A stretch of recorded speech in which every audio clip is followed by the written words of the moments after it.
नासिका नासिकया। अगला हम लिखते हैं मार्जनी।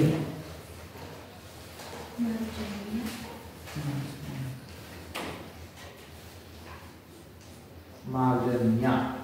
करना क्या है इसमें, जैसे नासिका था, आ की मात्रा हटा करके हमने या लगा नासिकया।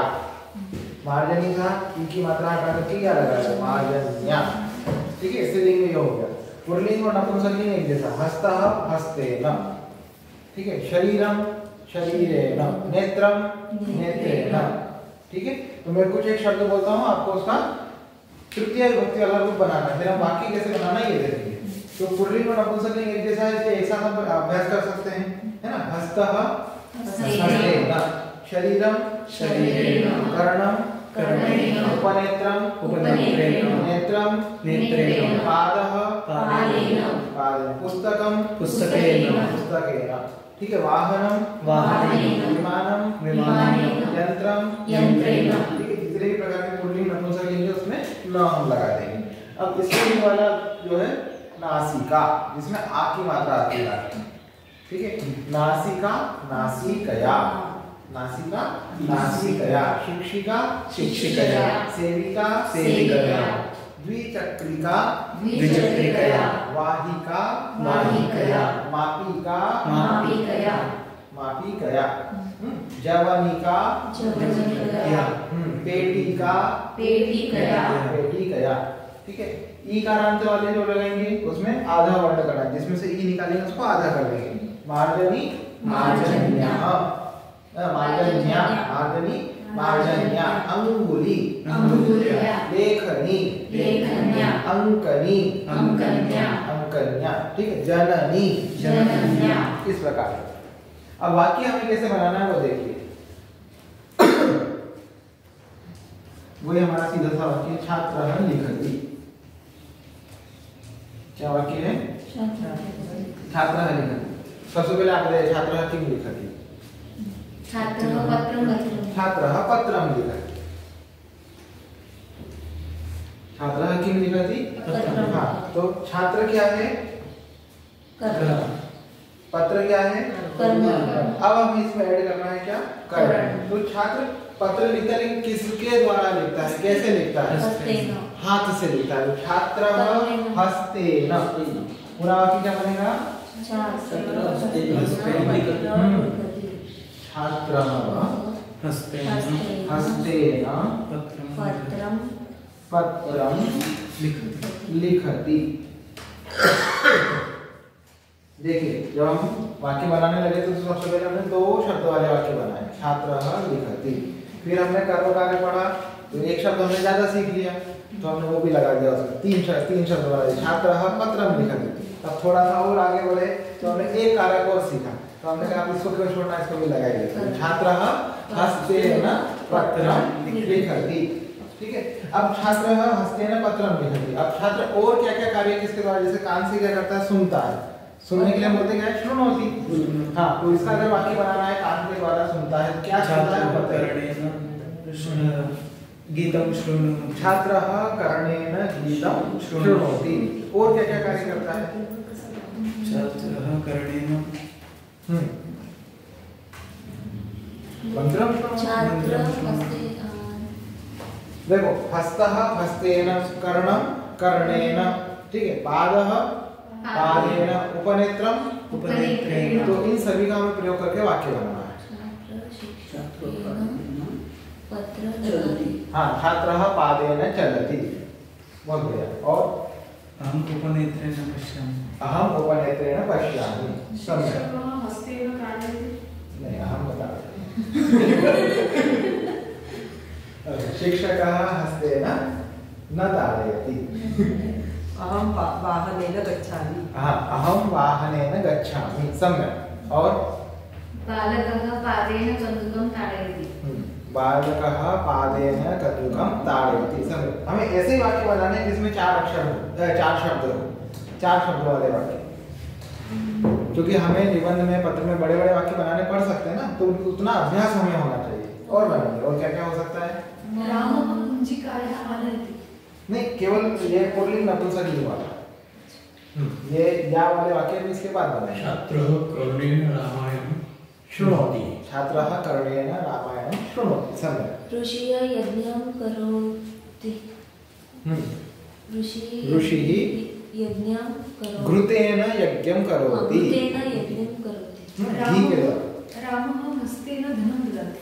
रामः हस्तेन धनं ददाति। सम्यक्। और अहं उपनेत्रेण भ्रमणध्वनिं पश्यामि। अहम उपनेत्रेण भ्रमणध्वनिं पश्यामि। सम्यक्। ये समझ में आया? अभी हम बनाएंगे आ वाला। जैसे हमने नासिका शब्द लिखा है तो एक क्रियापद लिख लीजिए आप, जिघ्रति।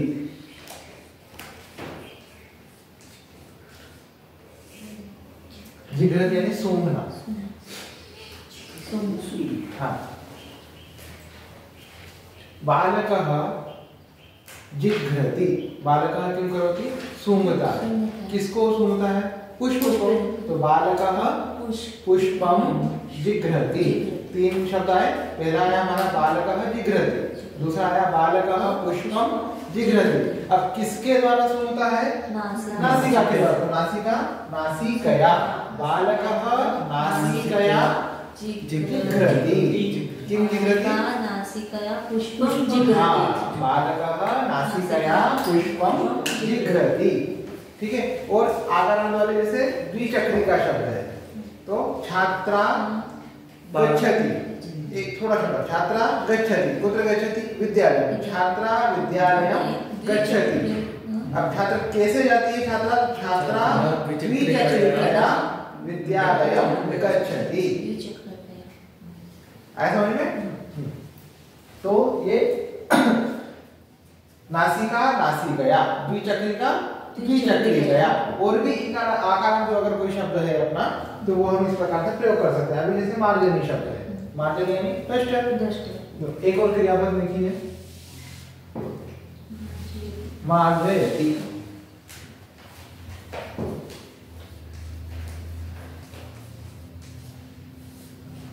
मार्जयति। शिक्षकः मार्जयति। शिक्षकः किं करोति? मार्जयति। किं मार्जयति?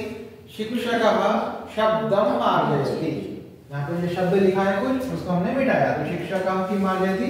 शब्दः मार्जयति। केन? किसके द्वारा? मार्जन्या। हाँ, शिक्षकः मार्जन्या शब्दं मार्जयति। ठीक है।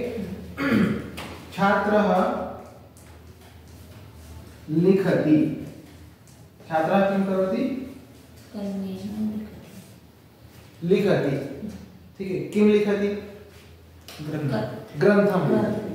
ठीक है। छात्रः ग्रंथं लिखति। लेखनी किमस्ति? पूरा वाक्य बनाएंगे क्या? छात्रः लेखन्या ग्रंथं लिखति। ठीक है। तो तीनों प्रकार के आपने जो है शब्द देख लिए। जैसे हमने हस्त लिखा था, पुल्लिंग शब्द नपुंसकलिंग, उसमें जो हस्तः हस्तेन, पादः पादेन, उपनेत्रम उपनेत्रेण।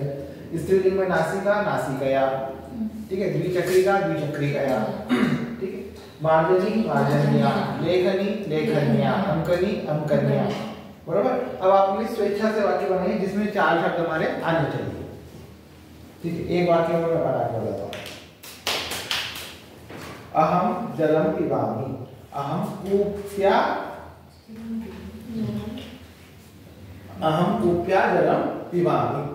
तो कूपी शब्द आया, कूप्या हो गया, अहम आया कर्ता हो गया, पिबामि आया क्रिया हो गया, जलम आया कर्म हो गया। तो कर्ता कर्म करण और क्रिया ऐसा मिला करके हमें 4 शब्द वाला वाक्य बनाना है। एक एक वाक्य स्वेच्छा से कुछ भी हो सकता है। अहम कर्मेण गृहपाठ करोति। गृहपाठं करोमि। गृहपाठं करोमि। सम्यक्। अहम गृहं द्विचक्रिकया गच्छामि। सम्यक्। पुरुषः छुरिकया फलं कर्तयति। हाँ।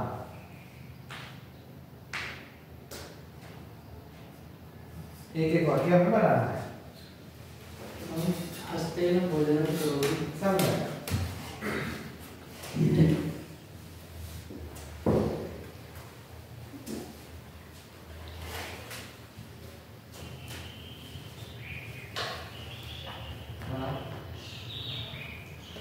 स्त्रीलिंग का।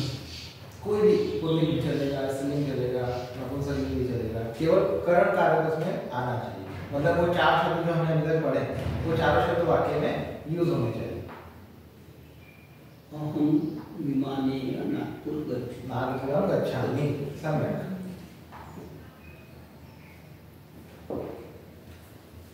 अगर कुछ नहीं समझ में आया तो बताइए, उसको हम दोबारा रिपीट करेंगे, लेकिन जो आज हो रहा है वो एकदम परफेक्ट होके जाना चाहिए, क्योंकि हमारे पास और समय नहीं है दोबारा इसको रिपीट करने के लिए। एक तरह से परीक्षा है हमारी। छात्राः क्रीडाक्षेत्रं खेलति। छात्राः क्रीडाक्षेत्रे खेलति, किन्तु करणकारक नहीं है। हाँ, छात्राः कन्दुकेन क्रीडाक्षेत्रे खेलति। सजाने को क्या?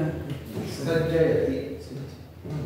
अहं मालया कक्षां सज्जयामि। सम्यक्। अहं मुखेन संस्कृतं। सम्यक्। अमृता झाला का?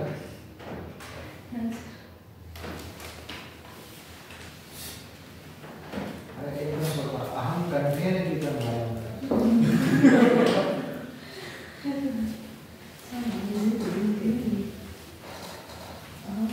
इतना समझ में आया ना पूरा?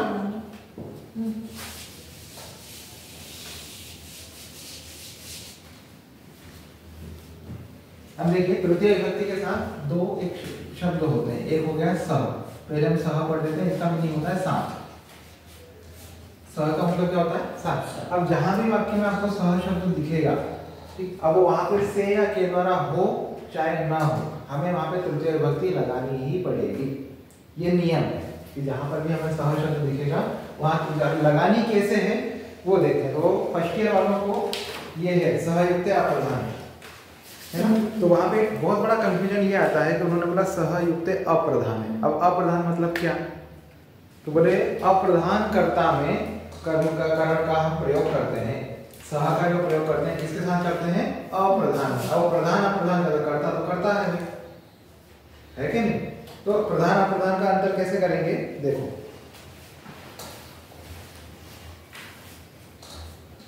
रामः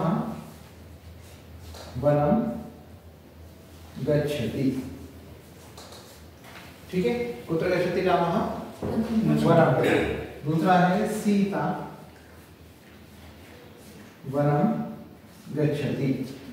लेकिन सीता के वन जाने का जो कार्य है, किसके? सीता के वन जाने का जो कार्य है उसका जो है लिंक किसके साथ है? राम। अगर राम नहीं जाएगी तो सीता जाएगी क्या? नहीं। तो गच्छति क्रिया जो हो गई वो किसके लिए हो गई? सीता के जाने के पीछे। तो गच्छति का मुख्य कर्ता कौन हो गया? सीता। लेकिन सीता जा किसके साथ रही है? राम के साथ। तो गच्छति मतलब वस्तुतः प्रयोजन राम का ही है वन जाने का, लेकिन वो उसके साथ में सीता है और सीता सिर्फ राम की वजह से जा रही है। इसलिए मुख्य कारण क्या होगा? हरणात्मक पूरी कथा का बड़ा प्रकरण है रामायण में। सोचो रामायण में अगर सीता हरण नहीं होता तो राम का जो पौरुष, राम की जो वीरता हम आज इतना बखान करते हैं, वो क्या करते क्या? ठीक है। तो संपूर्ण रामायण की कथा के पीछे जो सबसे मुख्य किरदार है, सीता हरण की जो प्रक्रिया है, वो अगर नहीं होती तो राम का जो रामत्व है वो निकल के सामने नहीं आता। तो ये हुआ प्रधान कार्य, ठीक है। इसी प्रकार इस वाक्य में कि भाई रामेण सह सीता गच्छति, ये जो हमारा वाक्य है क्या? रामेण सह सीता गच्छति, ये जो वाक्य है, इस वाक्य में गच्छति का जो कर्ता है वो कौन है? गच्छति किसके लिए आया है? सीता के लिए। रामेण सह, राम के साथ जा रही है ना सीता। तो गच्छति किसके लिए आया? सीता के लिए। तो क्रिया जिसके लिए प्रयुक्त की जाती है वो होता है डायरेक्ट, ठीक है, और उसके सहयोग से जो आता है वो होता है इनडायरेक्ट। तो गच्छति का यहाँ पे डायरेक्ट संबंध सीता के साथ है, इसलिए प्रधान हुआ, ठीक है। और सीता जिसके साथ जा रही है वो अप्रधान हुआ, है ना। तो इसी को बोलते हैं, हमारे सूत्र में आया सहयुक्त अप्रधान है कि सह के साथ में अप्रधान कर्ता जो होगा उसके साथ हम सह का प्रयोग करेंगे, ठीक है। तो देखिए पहला वाक्य हमारा रामः वनं गच्छति, दूसरा वाक्य सीता अपि वनं गच्छति, सीता भी वन जाती है। सीता किसके साथ जाती है? राम के साथ। तो सीता का प्रयोजन हुआ राम, वन जाने का प्रयोजन हुआ सीता, ठीक है, तो रामेण सह सीता वनं गच्छति अथवा सीता रामेण सह वनं गच्छति। तो यहाँ पर भी हमें सह लगाना है, प्रधान छोड़ दीजिए, वो बहुत आगे की उतना समय नहीं है हमारे पास। सिर्फ ये देखिए कि जिसके साथ जो कार्य किया जा रहा है वहां पर हमें सह का प्रयोग करना है। ठीक है, छात्रः मित्रेण सह विद्यालयं गच्छति। युवती सख्या सह, सखी शब्द है तो जैसे नदी का नद्या, सखी का सख्या, युवती सख्या सह महाविद्यालयं गच्छति। जननी पुत्र्या सह आपणं गच्छति। पुत्रः जनकेन सह कार्यालयं गच्छति। ठीक है, तो इस प्रकार से हमें सह वाले वाक्य बनाने हैं। कौन किसके साथ जाता है, भोजन करता है, पढ़ता है। छात्रः छात्रेण सह पठति। राधा कृष्णेन सह नृत्यति। कौरवः पांडवेन सह अर्जुनेन सह युध्यति। अब कौरव में कोई भी एक कौरव हो सकता है, बहुवचन नहीं लिया आपने, एक वचन लिया। एक एक वाक्य बना सकते हैं हम। सह रामेण सह लक्ष्मण वनं गच्छति। हाँ, रामेण सह लक्ष्मणः वनं गच्छति। सम्यक्। अहं पुत्रेण सह आपणं गच्छामि। सम्यक्। मित्रेण सह अहम् अभ्यासं करोमि। सम्यक्। अहं सख्या सह चलचित्र पश्यामि। चलचित्रं पश्यामि।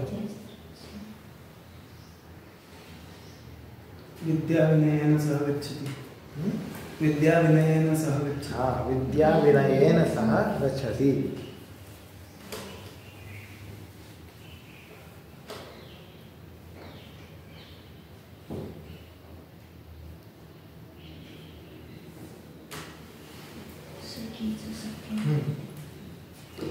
कृष्णेन गोपिकाया सह गोपिकया सह। कृष्ण एक ही है। हाँ, कृष्णः गोपिकया सह नृत्यति।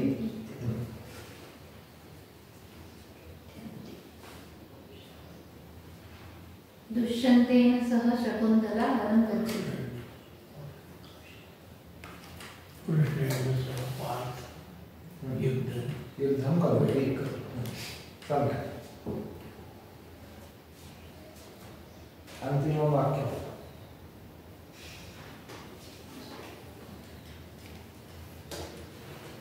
नहीं समझा तो मैं दोबारा रिपीट करता हूँ एक बार। वाक्य समझा नहीं। कौन सा वाक्य बनाना ये नहीं सोच रहा। शब्द नहीं आता बराबर एकदम से। आप पूछिए ना क्या ये शब्द का हम वाक्य कोई शब्द नहीं आ रहा तो पूछिए, हम बताते हैं आपको उसका वाक्य कैसे बनाना।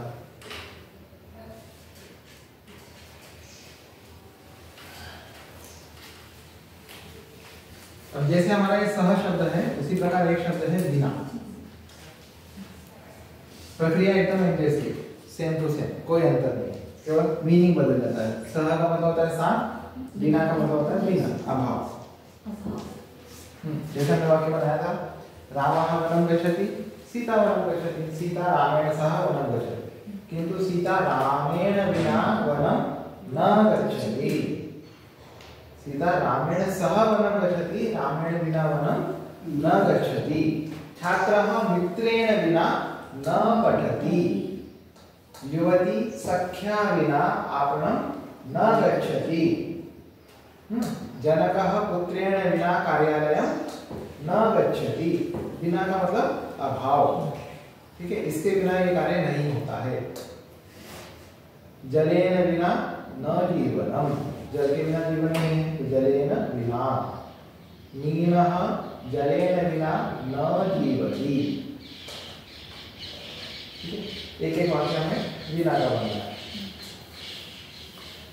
प्रक्रिया एकदम है जैसे केवल मीनिंग चेंज होता है। सीता हरणेन विना रामायणं न भवति। हाँ, सीता हरणेन विना रामायणं न भवति। नेत्रेण विना सः न पश्यति। न पश्यति। सम्यक्। अहं वाहनेन विना विद्यालये विद्यालयं न आगच्छामि। आगच्छामि। न आगच्छामि। कृष्णः गोपिकया विना न चमसेन विना न पचामि। पचामि। सुधाखण्डः विना न लिखति। कहा? फल ब्लैक बोर्ड लगा कौन नहीं लिखता है? सुधाखंड के बिना न लिखते। कहा? शिक्षक सुधाखंड के बिना न लिखते। न फलं लिखति। शिक्षकः सुधाखण्डेन विना न लिखति। न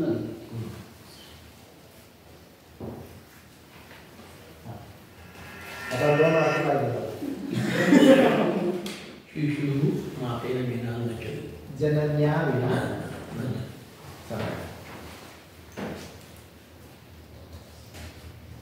मित्रेण विना सह कुत्रापि न गच्छति।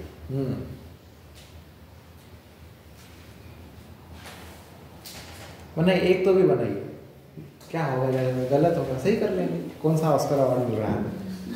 मराठीत सांगायला हाँ. संस्कृतमध्ये बोलायला.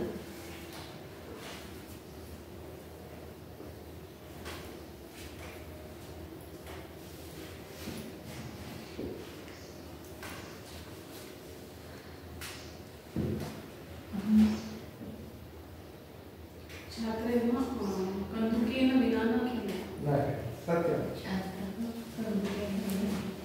अस्तु, ये हुआ हमारा तृतीय विभक्ति। अगला आता है चतुर्थी विभक्ति, मतलब संप्रदान कारक। सबसे पहले क्या करते हैं हम? पुल्लिंग स्त्रीलिंग के जो शब्द हैं उनका स्वरूप कैसा होगा वो देख लेते हैं, फिर वाक्य बनाएंगे। पुल्लिंग में शब्द है भिक्षुक। भिक्षुक का क्या बनेगा? भिक्षुकाय।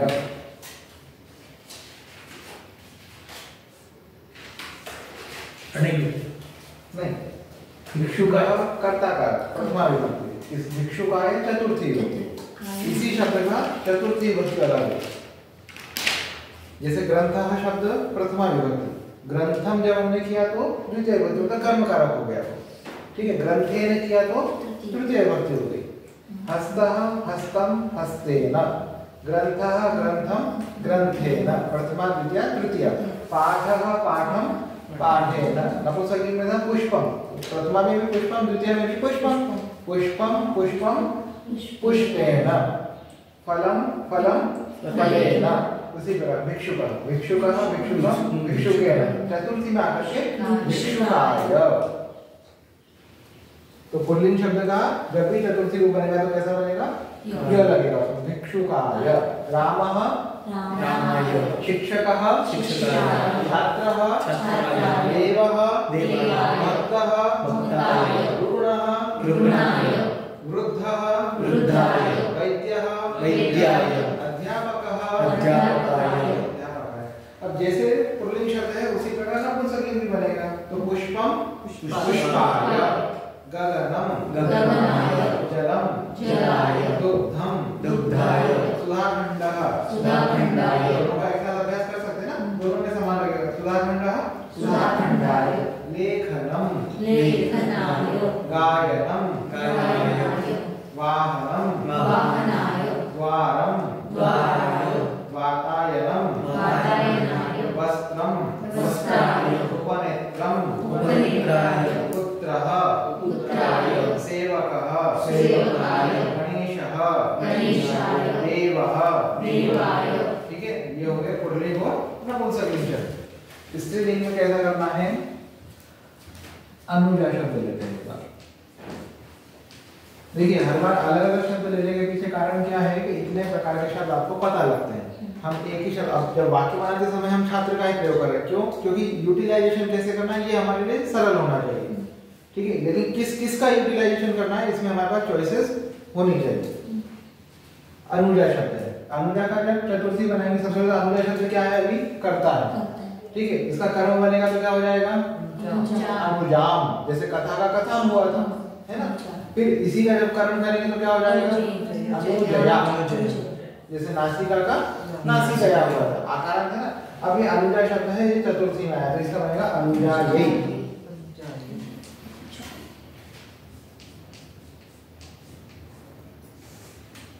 ठीक है, अनुजा अनुजाये। थोड़ा सा अभ्यास कर लेते हैं इसका। शिक्षिका शिक्षिकाये अध्यापिका अध्यापिकाये छात्रा छात्राये बालिका बालिकाये नासिका नासिकाये परिचारिका परिचारिकाये पादरक्षा पादरक्षाये पादरक्षा मतलब पता है? चप्पल। पादरक्षा पादरक्षाये उत्पीठिका उत्पीठिकाये उत्पीठिका म्हणजे टेबल। उत्पीठिका उत्पीठिकाये हाँ पेटिका पेटिकाये पेटिकाये ये सब क्या हो गए आकार, है ना। सब में यही लगा देना है हमें तो चतुर्थी हो जाएगा। अब आता है ईकारांत शब्द, जैसे नारी शब्द लेते हैं। नारी का बनेगा नार्यई। ये ईकारांत वाले जो है इसको सीधा सीधा समझ लीजिए कि इनको ये जो ई है ना इनको ज्यादा खास पसंद नहीं है, ठीक है। तो जब भी कोई विभक्ति बनाते हैं तो उसको हटा देता है, बोले उनको यह बहुत पसंद है। बहुवचन बनाएंगे तो ई हटा देंगे यह लगा देंगे, है ना। फिर तृतीय एक वचन में आया तो भी उन्होंने ई हटा दिया या लगा दिया। अब चतुर्थी में कौन सा नया काम करेगा उसमें भी यह हटा करके ये लगा दिया। देखो ये कितने बढ़िया है, इन्होंने साथ में रखा है इसको, है ना। तो ईकारांत वालों का समझ लीजिए उनको ई कुछ खास ज्यादा पसंद नहीं है। तो आपको भी ध्यान में रखना वाक्य बनाते समय अगर ईकारांत शब्द आया तो एक तो सीधा रखेगा कि इसको हटाना पड़ेगा। केवल द्वितीय विभक्ति जैसे जैसे जो है वो झेलता है, उसको कोई ऑप्शन नहीं, वो हटा नहीं सकता, तो मुंह लगा देते हैं, है ना। बाकी सब वो हटाएंगे। तो नारी नार्यई। याच्यात सर आपण आणखी सोपं असं सांगू शकतो की जेवढी मंत्र आहे त्याच्यामध्ये जसं नमः शिवाय पुल्लिंगामध्ये शिवाय होते। हाँ वो तो अपन नमः वगैरह पढ़ाएंगे तभी नहीं होगा। नाही चतुर्थी लक्षात ठेवायची असेल तर शिवायची जशी तशी आणि इकडे शारदा शारदाये आणि सरस्वती सरस्वत्ये या सगळ्या चतुर्थी आहेत। हो तो अभी इसका थोड़ा सा अभ्यास कर लेते हैं ईकारांत शब्दों का। नारी नार्यई, अब जैसे मैंने बताया सरस्वती सरस्वती सरस्वती, सरस्वती ठीक है। ई हटा करके यही लगाना है। सरस्वती सरस्वती देवी देवी पार्वती पार्वती मयूरी मयूरी लेखनी लेखनी अंकनी अंकनी घटी घटी घट्यै, ठीक है। कूपी कुप्यई कूप्यै, ठीक है। वाणी वाणी वाण्यै, ठीक है। इस प्रकार से ई का प्रयोग होगा। अब ये आपको समझ में आ गया। ये पुल्लिंग शब्द होगा तो उसमें ये आ या ऐसा लग जाएगा, ठीक है। अनुजा आकारांत इसलिए होगा तो उसमें केवल यही लग जाएगा, और ईकारांत अगर होगा तो उसमें ई को हटा करके हमें यही लगा देना है। अब इनका हमें वाक्य में प्रयोग कैसे करना है, जैसे जनकः पुत्राय फलम आनयति। जनकः पुत्राय फलम। अब देखिए जब हम कोई भी कार्य किसी दूसरे के निमित्त में करते हैं तो वहां पर संप्रदान होता है, पहली कंडीशन। दूसरी कंडीशन ये है कि जहां कहीं भी आपको ददाती दिख जाए या जहां कहीं भी हमें ददाती का प्रयोग करना पड़े तो जिसके लिए हम दे रहे हैं, जिसको दे रहे हैं, उसमें हमें क्या करना है, सीधे सीधे चतुर्थी लगा देंगे। भले ही हम मराठी या हिंदी में ऐसा वाक्य बोले कि पिता पुत्र को धन देता है, तो वस्तुतः पुत्र को देता नहीं, पुत्र के लिए देता है, ये शुद्ध है। लेकिन हम क्या करते हैं फ्लुएंसी में ऐसे बोलते पिता पुत्र को धन देता है ना। छात्र मित्र को पेन देता है, तो वहां पे को का प्रयोग करते हैं। तो भले वो प्रयोग कर रहे हैं, लेकिन आप इतना ध्यान रखिएगा कि जहां पर भी ददाती आएगा, देने का कार्य जहां पे होगा वहां पर हमें क्या करना है, के लिए ही मीनिंग निकालना है। तो वो को देख करके कर्म नहीं लगाना। ददाती और यच्छति से दो क्रियापद, दोनों में से कोई भी आप यूज कर सकते हैं। तो ददाती हटा करके भी दूसरे प्रयोग करते हैं, ददाती का भी करेंगे। जैसे जनकः पुत्राय फलम आनयति, मित्रम रमेशाय हाँ मित्रम रमेशाय पुस्तकम आनयति, आनयति लेके आता है। मित्रम रमेशाय पुस्तकम आनयति। तो जब भी किसी के निमित्त कोई कार्य किया जाए, जैसे जननी पुत्राय भोजनम पचति, माता पुत्र के लिए भोजन पकाती है। जनकः कार्याय कार्यालयं गच्छति, पिता अपने कार्य के लिए कार्यालय जाते हैं। तो जहां कहीं पे के लिए वाला वाक्य लगाना है वहां पर हम चतुर्थी लगाएंगे, ठीक है। पहली चीज। दूसरी चीज, जहां कहीं भी देने वाला वाक्य होता है ददाती, तो वहां पर भी चतुर्थी होती है। शिक्षकः छात्राय लेखनी ददाति। शिक्षक छात्र के लिए या छात्र को लेखनी देता है। अब फ्लुएंसी में अपन कोई यूज कर सकते हैं, लेकिन ददाति याद रखना है। शिक्षकः छात्राय लेखनीं ददाति। धनिकः भिक्षुकाय धनं ददाति। नृपः विप्राय दानं ददाति। नृपः म्हणजे राजा, राजा ब्राह्मण के लिए दान देता है। तो नृपः विप्राय अथवा ब्राह्मणाय दानं ददाति। ठीक है, एक एक वाक्य हम बना सकते हैं, या तो ददाति का बनाएंगे या फिर जहाँ कहीं भी के लिए शब्द हमें याद आता हो वैसा वाक्य बनाएंगे। बना सकते हैं अभी एक एक वाक्य। कुछ कठिनाई है तो मैं दोबारा बताऊंगा, पहले अपन बनाते हैं, अगर कुछ कठिनाई है तो फिर पढ़ेंगे। ठीक है, हाँ आता मरेश्वरी। रामः शिक्षणाय विद्यालयं गच्छति। हाँ, रामः शिक्षणाय विद्यालयं गच्छति। सम्यक्। सैनिकः राष्ट्राय जीवनं ददाति। राज्याय राष्ट्राय राष्ट्राय। सम्यक्।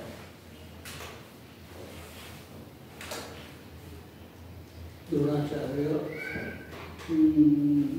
एकलव्याय विद्या ददाति। एकलव्याय विज्ञान ददाति। विद्यां ददाति। माझ्या बालकाय पुस्तकं आणायला. हाँ, सम्यक्। जननी बालकः अन्नं ददाति। जननी बालकाय अन्नं ददाति। सम्यक्। शिक्षकः छात्रा पुस्तक ददाति। छात्राय पुस्तकं ददाति। हाँ, सम्यक्। अहं पाठनाय विद्यालयम् आगच्छामि। सम्यक्। रामः विप्राय धनं ददाति। कर्णः इन्द्राय कवचकुण्डलानि ददाति। वाह। सम्यक्। ठीक है, तो ये तो एक हमारी कंडीशन होगी ददाति वाली। दूसरा और चतुर्थी कहाँ कहाँ होती है या संप्रदान कारक कहाँ कहाँ होता है, जो मुख्य है वो हम देखेंगे। तो कुछ शब्द हैं नमः, स्वस्ति, स्वाहा, स्वधा,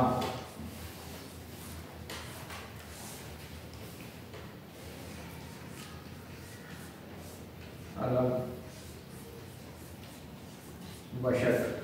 इतने प्रकार के शब्द हैं जिनके साथ क्या होता है, चतुर्थी का प्रयोग होता है। नमः के तो बहुत अच्छे अच्छे उदाहरण हैं। गणेशाय नमः, शिवाय नमः, सरस्वत्यै नमः, देव्यै नमः, देवाय नमः, शक्राय नमः। ठीक है, तो नमः के अनेक उदाहरण हैं, सभी बता सकते हैं। एक एक उदाहरण बता सकते हैं सभी। नमः बोलिए।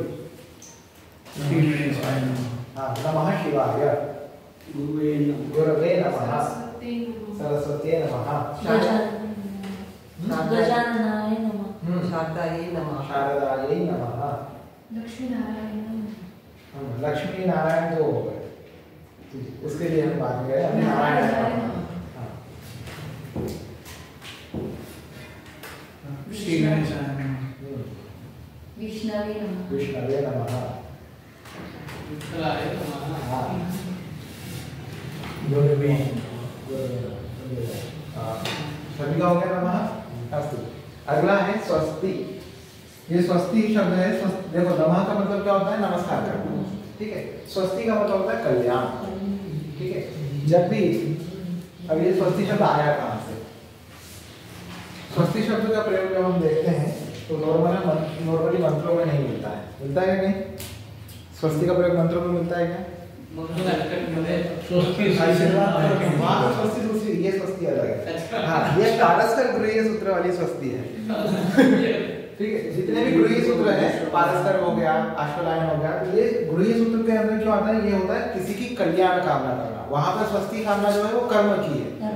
ठीक है, कर्मनिष्ठिक स्वस्ति है, ये कल्याण कामना स्वस्ति है। तो स्वस्ति मतलब जिसके लिए हम कल्याण की कामना करते हैं। जैसे एक शिक्षक है तो अपने छात्र का कल्याण चाहेगा, तो छात्राय स्वस्ति। ठीक है, एक पिता है तो अपने पुत्र के लिए कल्याण चाहेगा, तो पुत्राय स्वस्ति। एक माता है अपनी पुत्री के लिए कल्याण चाहेगी, तो पुत्र्यै स्वस्ति। ठीक है। अब जो शिष्य है, अगर गुरु अपना शिष्य के लिए कल्याण जाएगा तो शिष्याय स्वस्ति, तो जिसके लिए हम कल्याण की कामना करते हैं ये आशीर्वाद सूचक भी है। जिसके लिए भी हम कल्याण रूपी आशीर्वाद देते हैं या कल्याण की कामना करते हैं उसके लिए हम कहेंगे स्वस्ति। तो उसमें लगाना क्या है, हमें चतुर्थी विभक्ति लगानी। केवल हम क्या कर सकते हैं, हम अपने से बड़ों के लिए आशीर्वाद नहीं दे सकते, हम अपने से छोटों के लिए आशीर्वाद दे सकते। तो पुत्राय स्वस्ति, छात्राय स्वस्ति, मित्राय स्वस्ति, समवयस्क के लिए कल्याण की कामना मित्राय स्वस्ति, अनुजाय स्वस्ति, अनुजायै स्वस्ति। ठीक है, इस प्रकार से एक एक वाक्य हमें बनाना है किस किस के लिए हम कल्याण की कामना करते हैं। एक हम वाक्य वसुंधरा स्वस्ति, वसुंधरायै स्वस्ति, संपूर्ण पृथ्वी के लिए कल्याण की कामना। हाँ बोलो। मोरेश्वराय स्वस्ति, विद्यार्थी स्वस्ति, विद्यार्थी ने छात्राय छात्राय स्वस्ति, पुत्राय स्वस्ति, समय सर्वं स्वस्ति, सर्वेभ्यः होगा। सर्वेभ्यः। हाँ एवं स्वस्ति, कन्यायै स्वस्ति, सम्यक, मित्राय स्वस्ति, मित्राय स्वस्ति,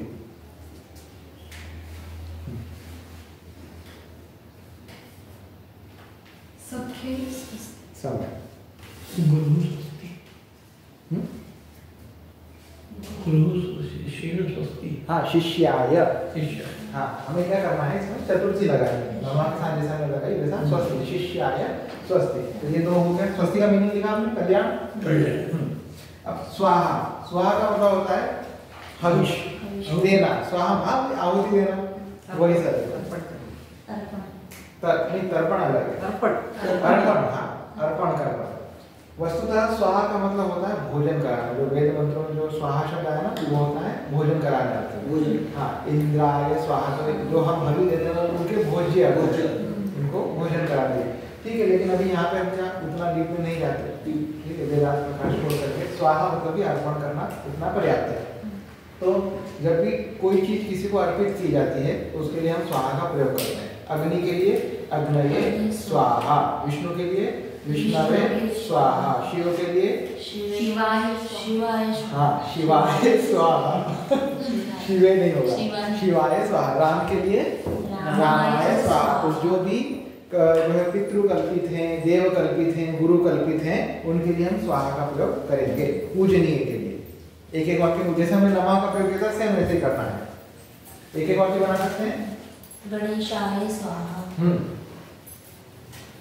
सरस्वत्यै स्वाहा, स्वाहा, रामाय स्वाहा, आदित्याय स्वाहा, राष्ट्राय स्वाहा, भारत मातेन पुत्रेण स्वाहा, भारत मातु पुत्राय स्वाहा, लक्ष्मीयै स्वाहा, लक्ष्म्यै स्वाहा, कृष्णाय स्वाहा, कृष्णाय स्वाहा। इंद्राय स्वाहा, इंद्र के लिए छोड़ दीजिए, बाकी सबके लिए स्वाहा क्योंकि उसका एक विशेष नियम अलग है। इंद्र का पर्यायवाची प्रयोग कर सकते हैं, इंद्राय नहीं करके शक्राय स्वाहा। ठीक है, ये तीन हो गए हमारे। अब बचा है स्वधा। स्वधा के लिए केवल और केवल नियम क्या है, आप वो नैष्ठिक कर्म करवा दें। हाँ नहीं पता है।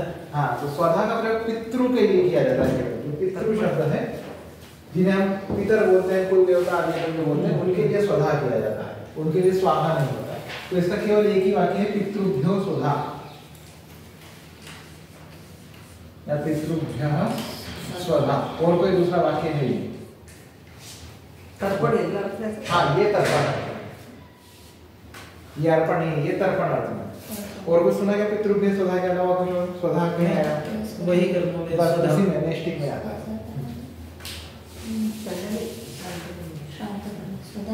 स्वधा में तर्पण। तर्पण. हाँ, त्यांचं जैसे स्वाहा मतलब अर्पण, ऐसे स्वधा मतलब तर्पण। अब जैसे पितृभ्य शब्द स्वधा के लिए एकदम फिक्स है ना, स्वधा इसके अलावा कोई दूसरे शब्द के साथ लगेगा नहीं। उसी प्रकार जो वशट शब्द है ये इंद्र के लिए फिक्स है। तर्पण। और देखिए क्या होता है, जो हमारे पूजन कर्म है उसमें देव पूजन अलग होता है, पितृ पूजन अलग होता है।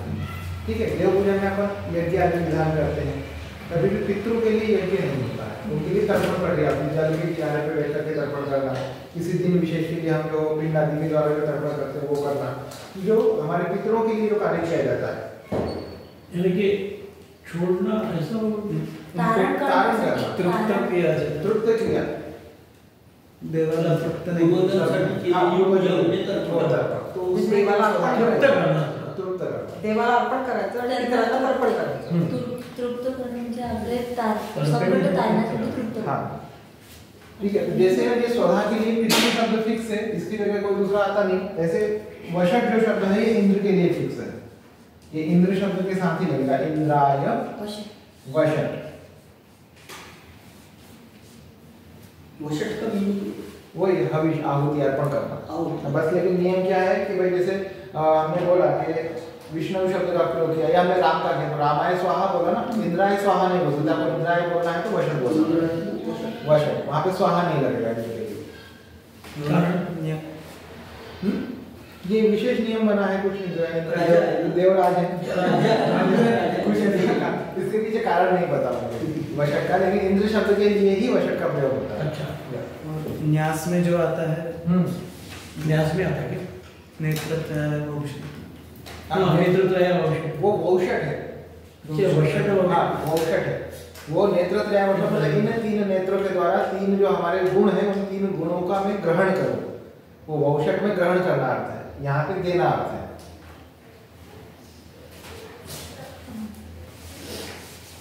वस्तुतः हम जो न्यास करते हैं ना तो उसमें हमारा उदात्त अनुदात का कुछ उसमें है नहीं. बरोबर है. अगर अपन उसको देखें ऋग्वेद का परिशिष्ट सूक्त जो आते हैं परिशिष्ट संदर्भ जो है उसमें न्यासों के भी उन्होंने उदात्त अनुदात दिए हैं. तो अब उसको वहां पर आपको वशट ही देखने को मिलेगा. लेकिन उच्चारण के समय पर अपने वौषट बोलते हैं क्योंकि वो उदात्त स्वर है. तो जब भी कोई शब्द होता है उसमें स्वरों के अनुसार उसका मीनिंग बदल जाता है. अब ये चीज जो है ये स्वरित में है वशट. ये ना उदात्त है ना अनुदात्त है. और वहां जो होता है उदात्त रहा तो वो ग्रहण अर्थ में हुआ. ये स्वरित होगा मतलब अर्पण अर्थ में हुआ. ऐसे. अब बचा हमारा क्या अलम. अलम का मतलब पूरे वही जो हम नॉर्मल प्रयोग करते हैं. अलम कलहाय.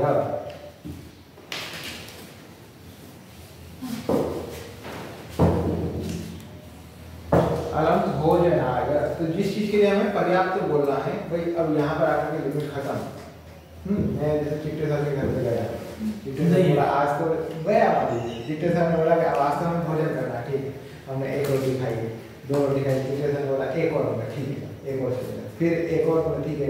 फिर 5 रोटी बाद बस अलम अलम भोजनाय. इससे ज्यादा पॉसिबल नहीं है. अब इसे आगे पढ़ते पढ़ते पढ़ते सब पदार्थ लगा रहे. थोड़ी देर में जो है अथर्व बोलेगा अलम पढ़नाय. अलम कक्षायै. ठीक है. तो जिस चीज के लिए हमें पर्याप्ति दिखानी है पूर्णता दिखानी है वहां पर हम अलम का प्रयोग कर सकते हैं. अलम के 3 जगह प्रयोग होते हैं. तृतीया में भी होता है, चतुर्थी में भी होता है, तृतीया में भी होता है. ठीक है. एक पंचमी में भी प्रयोग करते हैं लेकिन उसका मीनिंग अपन आगे पढ़ेंगे कैसे करना है. बाकी 3 जगह समान होता है. तो अलम भोजनाय, अलम पठनाय. अलम भोजनम. हाँ अलम भोजनम होता है ना. वही बोला द्वितीय में भी होता है, तृतीय में भी होता है, इसमें भी होता है. लेकिन उनके लिए सूत्र नहीं है. चतुर्थी के लिए विशेष सूत्र है इसलिए हम यहाँ पढ़ रहे हैं. तृतीय में आपको कहीं ऐसा स्पेशल सूत्र नहीं मिलेगा. वो उनमें गिन लिया जाता है कहीं ना कहीं कालिका में वृत्ति में. उसी प्रकार द्वितीय में. लेकिन यहाँ पे नमः स्वस्ति स्वाहा स्वधा अलम वशट योगाच्च ऐसा आपका सूत्र है ना. प्रथम आपको फर्स्ट ईयर में प्रथम सेमेस्टर में. तो उस सूत्र का ही अपन ने पूरा मीनिंग अभी पढ़ा है. तो अलम क्या हो गया? पर्याप्ति सूचक हो गया. तो एक एक वाक्य हम बना सकते हैं पर्याप्ति सूचक. अलम भोजनाय, अलम पठनाय, अलम गमनाय, अलम शयनाय. अलम श्रमेण. अलम श्रमेण. अलम श्रम. लेकिन तृतीय हो गया ना. अलम श्रमाय बोल रहे. अलम श्रमाय. विवादाय. अलम विवादाय. अलम लेखनाय. अलम लेखनाय. अलम निद्राय. अलम निद्राय. निद्रा यही. निद्राराय. अलम अलम भोजन. अलम भोजनाय. वो तो हो गया दूसरा भी. अलम गमनाय. अलम गमनाय. अलम अध्ययनाय. अलम अध्ययनाय.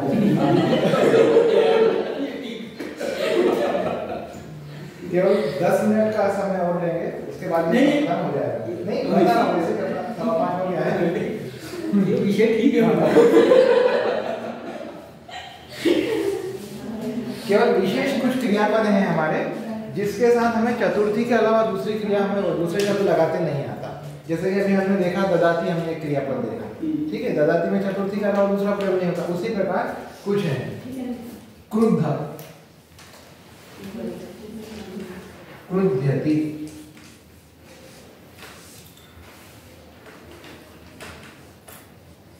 द्रुह्यति,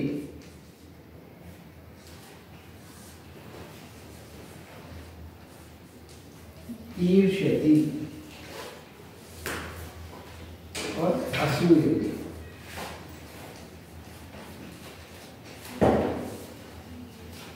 ये चार क्रियापद ऐसे हैं जिनके साथ चतुर्थी विभक्ति का नित्य प्रयोग होता है। नित्य प्रयोग मतलब हमेशा चतुर्थी ही लगती है। जब किसी पर क्रोध किया जाता है, जैसे गुरु शिष्य पर क्रोध करता है, गुरु शिष्याय क्रुध्यति, पिता पुत्र पर क्रोध करता है, पिता पुत्राय क्रुध्यति।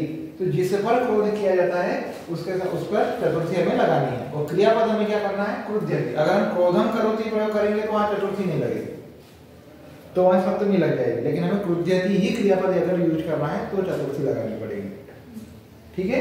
जैसे पिता पुत्राय क्रुध्यति, जननी पुत्र्यै क्रुध्यति, जननी अनुजायै क्रुध्यति, अग्रजायै क्रुध्यति, अग्रजः बालकाय क्रुध्यति। तो जिस पर क्रोध किया जा रहा है उसमें क्रुध्यति लगाना है। उसी प्रकार द्रोह्यति, द्रोह्यति मतलब द्रोह करना। जैसे महिषासुरः दुर्गा देव्यै द्रोह्यति, रावणः रामाय द्रोह्यति, देश हंता देश रक्षणाय द्रोह्यति। आतंकवादी होते हैं, आतंकवादी में आतंकवादी सैनिकाय द्रोह्यति, शत्रु सज्जनाय द्रोह्यति। हो गया। अब अगला जो हमारे दो क्रियापद है ईर्ष्या और असूया, इसमें नॉर्मली मीनिंग एक जैसा लगता है। अंग्रेजी में देखेंगे तो दोनों को जेलेसी बोलते हैं, ठीक है। लेकिन प्रयोगात्मक अगर एक ही मीनिंग होता तो पाणिनि पागल तो है नहीं जो दो क्रियापद बना के रखेंगे, ठीक है। उसमें व्यवहारिक भेद है, ठीक है। व्यवहारिक भेद कैसे? जैसे किसी एक व्यक्ति को दूसरे व्यक्ति से ईर्ष्या है लेकिन वो उसकी कुछ हानि नहीं कर रहा है और मन में जेलेसी है, ठीक है। मान लीजिए मैं हूँ, कोई मेरा पड़ोसी है, उसके बाद बहुत धन संपदा है। अब ऐसा तो है नहीं कि जाकर उसका मर्डर कर दो, उसकी संपदा छीन लो, नहीं, लेकिन मन में एक जेलेसी है, ठीक है। या फिर मान लीजिए मेरा कोई मित्र है लेकिन मेरे पास अगर कोई संपदा है उसको मुझसे जेलेसी, तो केवल जेलेसी अपने तक जहाँ पर सीमित है, ठीक है, जिससे सामने वाले की किसी प्रकार की हानि नहीं हो रही है, तो उसे हम ईर्ष्या कहेंगे। लेकिन उसके ऊपर किया गया अगर कोई प्रतिकार्य होता है, जैसे मान लीजिए मैंने किसी की चीज चुरा लिया, किसी ने मेरी कोई वस्तु चुरा ली, तो ये जो प्रतिकार्य किया गया जेलेसी के चलते उसको हम असूया कहेंगे। कि जब तक कोई जो है मन का दोष क्रिया में परिवर्तित नहीं होता है तब तक वो ईर्ष्या है, लेकिन जब वो मन का दोष क्रिया में परिवर्तित हो जाता है तो क्या कहलाता है? असूया कहलाता है, ठीक है। ये दोनों का अलग अलग मीनिंग। ऊपर के इसमें सरस्वती है कि कोई चीज नहीं सकता, सिर्फ जेलेसी हो सकता, जेलेसी हो नीचे में लक्ष्मी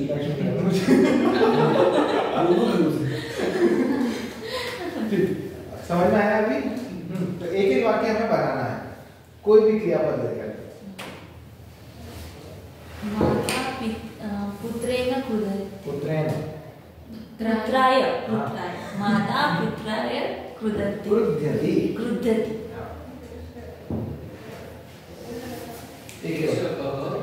शिक्षकः छात्राय क्रुध्यति। अब क्रुध्यति के अलावा और भी चार क्रियापद हैं।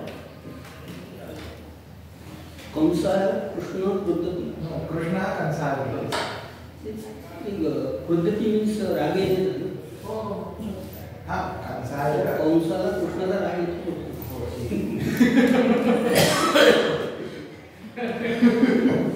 तो कैकेयी कौशल्यायै असूयति, असूयति। दादा वाक्य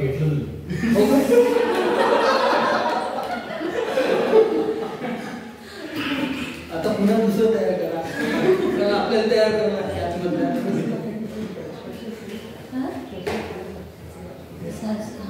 सुनेला काय म्हणतात? सुनेला श्वश्री स्नुषायै ईर्ष्यति।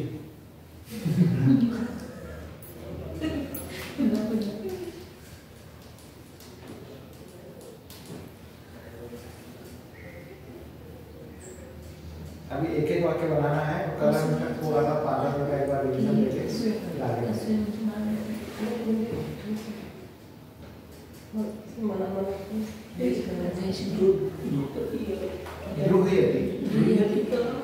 द्रोह करना, द्रोह हाँ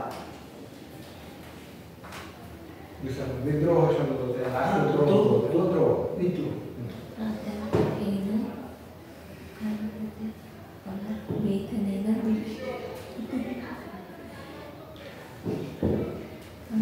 एक वाक्य बोलना है, फिर पूरा नाम सबके एक ही वाक्य बनाया सबको कोई भी एक एक वाक्य बोलना है। श्वशु को मह्यम विशति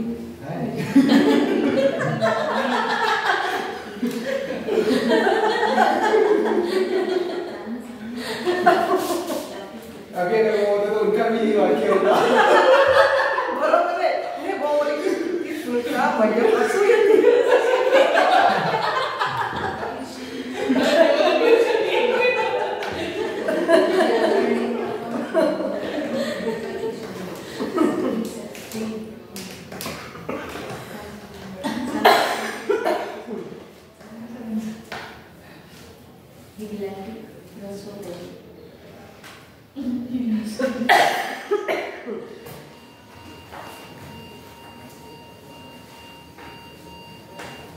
क्रियापदांच्या विलांटी ती जेव्हा देतो ना आपण ती नेहमी रस्व राहणार.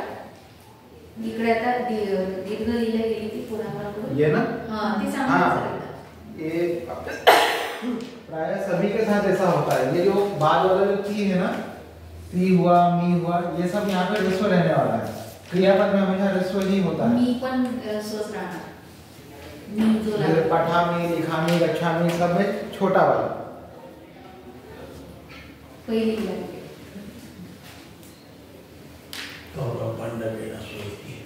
पांडव आ गया।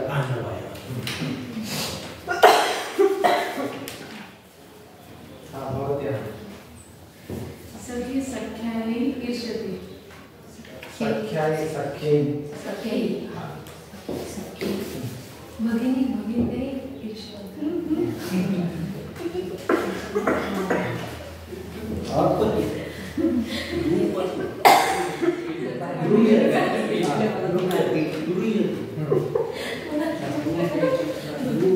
ठीक है, हटा तो हो गया ना, लिखा ना सभी।